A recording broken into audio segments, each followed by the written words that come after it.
Would you like to learn some simple movements that can make you happier as well as healthier? I thought so. So, let me give you a little background now, because you might be thinking, how could these simple movements help make me happier as well as healthier? Well, there's a happiness researcher by the name of Sean Aker, and he gave this really great TED talk, by the way, TEDx talk, some time ago, and it's been viewed by like tens of millions of people. And I'll make sure to put a link in the show notes. But anyway, Sean is not only has great information, but he's really funny in how he delivers it. So definitely worth watching his talk, listening to it. But one of the things he spoke about was that if you do something like 15 minutes of fun cardio, it can help you be more optimistic. And he said the reason for that is when you do this fun cardio, it gives your brain evidence that your behavior matters. Okay. So in thinking about that, and that totally makes sense to me, understanding how the brain works to some degree, I can say, yeah, that makes sense.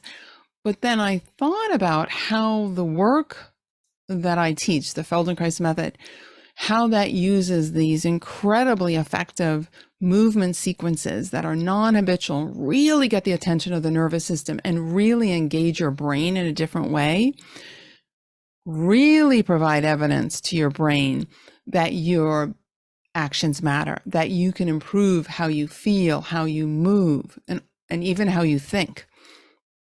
So that is why I say that these movement lessons, right? These simple but very profound movement lessons that anyone of any age or physical ability can do can help you be happier as well as healthier. Healthier because when you move better, right? You feel better and you literally can move. And so you can exercise your body in different ways and you can ride your horse better and all that good stuff.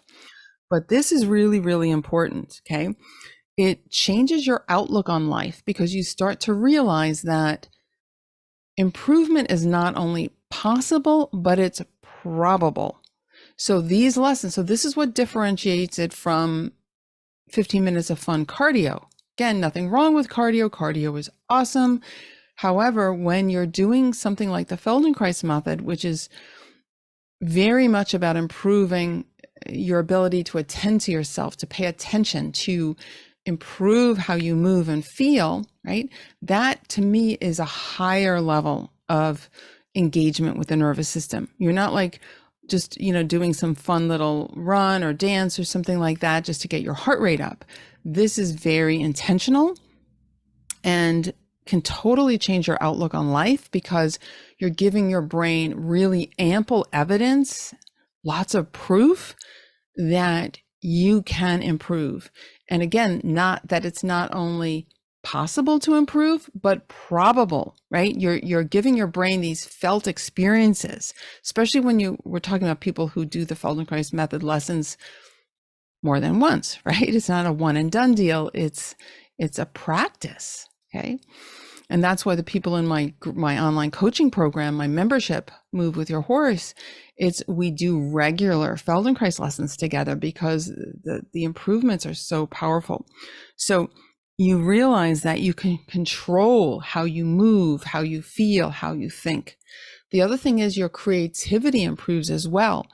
And that has a lot to do with when you get out of your movement ruts. Like we all have these, many of us anyway, have these bad movement habits, and we've been doing them for years. We don't even know we're doing them. Maybe we collapse one side of our rib cage. We stand heavier on one leg. We overuse, put more weight on one seat bone. We, overuse our neck in a certain way. These are movement habits that are detrimental, and they cause us a lot of wear and tear damage and fatigue and pain and interfere with our ability to do things like riding. So once we realize that we can change that, and the Feldenkrais method helps you change that, and it's like your creativity also expands because you start to actually experience the world in a different way. Your senses actually take in information differently. So it's amazing when you change, something where you think is kind of basic, like your movement habits, it opens up this whole new world. So people often become much more creative after a Feldenkrais lesson and things like that. So it's really, really fun. So again, I just want to emphasize that, especially as we go into, if you're listening to this live, we're approaching the new year and this fresh, slate, kind of clean slate idea. It's always fun to like make major changes in the new year. So being happy or being optimistic is such a predictor of your quality of life and even your health and well-being. I mean, they've shown that this is really, really powerful. Sean Aker talks about this as well, that it's on par with, obesity and smoking and things like that, that we think about, they're predictors of our mortality, our overall health.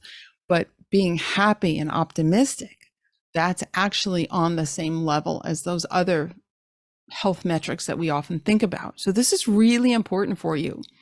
So how do you harness this?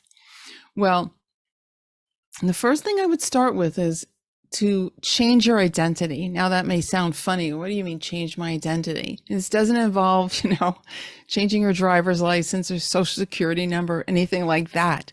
What it means is seeing yourself differently. Seeing yourself as somebody who is committed to improving your movement and your well-being, that knowing that there are tools there that you can help make your life better each and every year, that your movement, your flexibility, your balance, all those wonderful things, your confidence, right, can get better every year. You can refine the way you sit, stand, move, ride your horse, etc. So you want to give your brain evidence of this, because once you decide to take on this new identity, right, you can start to maybe visualize this more ideal future self, but have it like feel in the present, like you're this is who you are now. You're a person who's curious, about how you can improve your movement. Your brain will start to align your actions with this new identity. So if you think of it this way, if your identity is one of being a smoker, right? Say you smoke cigarettes. If that's your identity, your brain will look for opportunities throughout the day for you to have a smoke, right? You might wake up like wanting a smoke. Yes, we know there's also like certain addictive qualities that you might be yearning for a smoke, right? But there's also your brain is like, I'm a smoker, right? That's kind of like in the background. Now, if you're a non-smoker, I've never smoked. If you're a non-smoker, it doesn't occur to you to look for opportunities to smoke, right? You don't have to make that decision, right? And so I never think about, well, should I smoke or should I not smoke? No, because it doesn't come up. It's not my identity. My identity is a non-smoker. So my actions, my thoughts align with that. So another identity I have is as a horsewoman. So my brain has always got the horse on the mind, right? And I imagine you're the same, right? We're thinking about our horses, right? We're thinking about our particular horse or how we can help other people's horses or whatever the case may be, or we need to buy feed or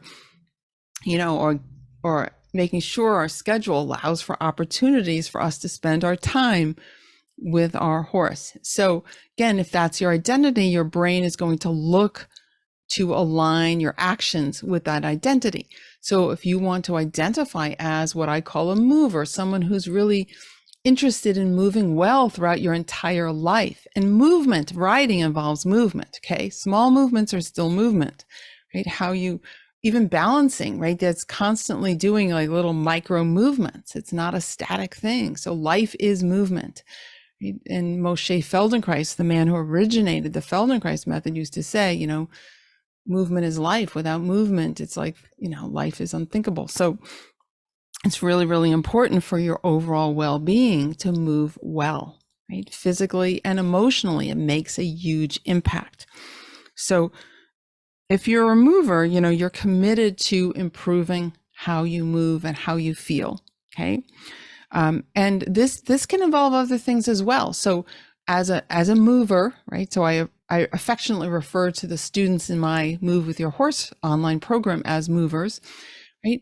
They also know that they're committed to helping their horses improve their movement. So they learn these hands-on methods that I have where they can help their horses feel better and move more efficiently, more easily.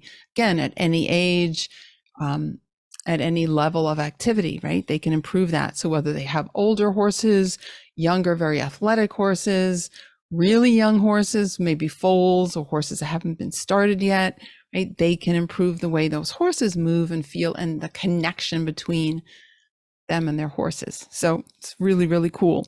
So remember that identity you have, right, can apply to all kinds of different things.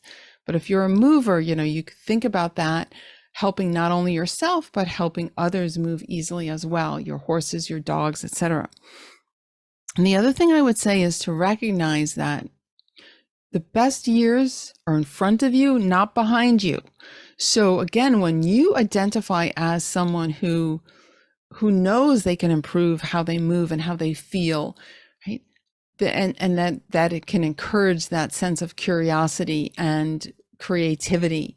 Your best years can be in front of you, right? It's like you are really empowered. And this is where this optimism really comes in, right? You're giving your brain ample evidence, proof that you can keep improving and growing with each year, which is really, really cool. And this is optimism, right? You can be very hopeful. So even if, God forbid, you have an injury or an illness of some kind or some kind of process is going on, you can take at least some degree of improvement into your own hands. It doesn't mean that you ignore medical advice or anything like that. This is not a medical approach, but that there is a lot under your control, right? So the more you give yourself this proof by doing Feldenkrais movement lessons, and check the show notes for opportunities to get free lessons, please. It's a really beautiful thing because, again, your brain will get reinforced that, okay, this is what we can do. Okay, this is who we are. This is what we can do, and life can get better and better. Super, super optimistic. So you get this felt experience of it. You really live it. You live the improvements. So your brain will want more and more of that. Okay, so and being a curious person who loves to learn is really a gift. It's a gift. So you want to encourage that. And the Feldenkrais method is all about learning. It's all about being curious. So curious about yourself, in my case, the way I teach it is I also connect it to your horses. I also have a dog program. So if people who are into dogs, they get the benefit of that as well. I also have a book about how you can help yourself and your dog. So check the show notes. I want to make this short so you have time to listen to it and let it sink in. But let me just recap real quick. Think about the identity you want to have. Do you want to be a person who is curious and engaged in learning and improving, right? Maybe you want to take on the identity of what I call a mover, someone who's committed to improving their movement and their well-being each and every year. And then realize that the best years are in front of you, not behind you. So you want to create your future from this wonderful future self, not from your past. Okay. So this is really, really important stuff. So as we go into the new year, if you're listening to this live or wherever you're listening to it, know that life can get better and better for you and for those around you. And Sean Aker talks about this as well, that when we improve our level of happiness, of optimism, we also kind of raise the level of those around us. And we all know how our horses pick up on how we feel, right? What we're thinking, emotionally, right? They will pick up on this as well. So when you are happier, when you're more optimistic, your horse will feel that and respond appropriately. So I wish you all the very, very best in the new year and in all the years ahead. So remember, check out the show notes if you want free resources. And if you want an extra special class that I taught recently, if you want the audio recording of that, please email me directly at mary@marydebono.com. I read all your emails and I love hearing from you. And let me know what you'd like to improve with your movement. Do you have aches and pain? Do you have a particular issue you would like help with? And maybe I'll be able to do an episode just for that. So thank you so much for joining me. I so appreciate you. And if you're listening to this live, have a wonderful holiday season. And I can't wait to share more and more with you. So here's to better and better years every year. Thank you so much. Bye for now.